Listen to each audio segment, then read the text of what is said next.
yan? Totoong alupihan? Ay, hindi. Ah. Ito.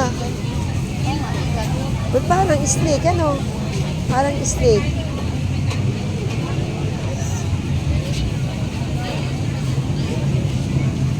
Ah, oo, yung nahuhuli sa bukid. Ito, kamaro, alam ko to. Ito, alam ko to. Iri naman, ano?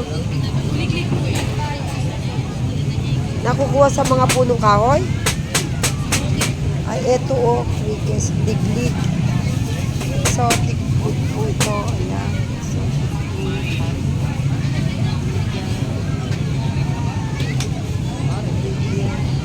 Chicharon pala yun. Chicharon. Ito, bumilian ako. Sarapan. Ito, binili niya. Natakot ako. Nakalagay sa ano, tapos gumagay. Kaya di matay ako, anak ko. Dito siya bumili. Ito, hindi ko, ano.